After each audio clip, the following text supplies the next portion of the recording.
வணக்கம் ஃப்ரெண்ட்ஸ். மறுபடியும் இன்னைக்கு எங்க வந்திருக்கோம் அப்படின்னா திருக்குழம்பியம் தான் வந்திருக்கோம். ஏன்னா அங்க வந்து இந்த வேதி பாதம் வந்து ரொம்ப விசேஷம். இங்க சுவாமிக்கு அன்னப்படையல் போடுறா. இன்னைக்கு ரொம்ப விசேஷமான இந்த தரிசனம் பார்க்கறதுக்காக இன்னைக்கு நம்ம தோழிகள் எல்லாரோடையும் வந்திருக்கோம். கிட்டத்தட்ட 30க்கு மேற்பட்ட தோழிகள் இணைந்து இன்னைக்கு இந்த கோவிலுக்கு வந்திருக்கோம்.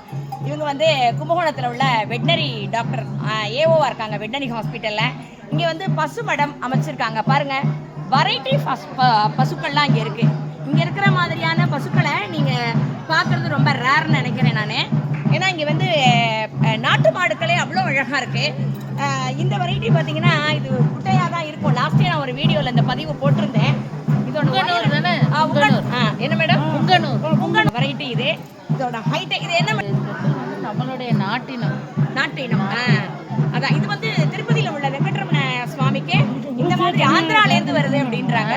இதோ இந்த வெரைட்டி வந்து இதோட இந்த மாதிரி ஆந்திராவில் உள்ள ஸ்பெஷல் இந்த பசு. இந்த மாட்டினுடைய பால் வந்து கழிச்சொட்டு மாதிரி இருக்கும்னு லாஸ்ட் டைமே நமக்கு சொன்னார். இதுதான் அங்கே வெங்கட்ரமண சுவாமிக்கும் அபிஷேகம் பண்ணுறதுக்கு எடுத்துக்கிறாங்களா மேடம். அவ்வளோ ஒரு நீங்களும் உங்களுக்கு இதை பற்றி நிறையா தெரிஞ்சிருக்கும்னு நினைக்கிறேன். ஏன்னா கும்பனூர் அது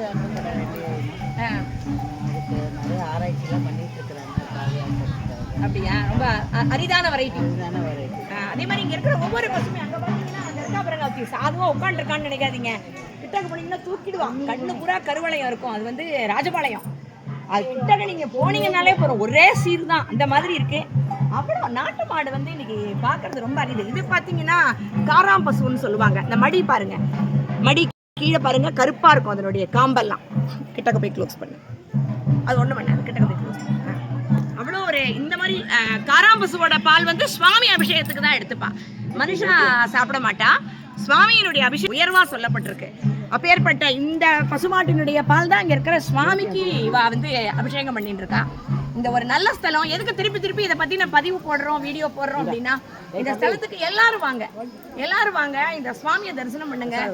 நம்மளுடைய பாவ மூட்டைகள் எல்லாம் இறக்கி வைக்கக்கூடிய ஒரே ஸ்தலம்னா அது இதை தான் நாங்க சொல்லணும். நாங்க திரும்ப திரும்ப இந்த கோயிலுக்கு வந்துட்டே இருக்கோம்.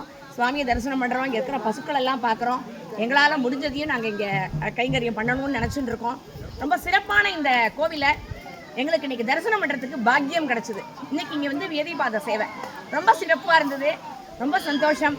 நமச்சிவாய வாழ்க, நாதன் தாள் வாழ்க.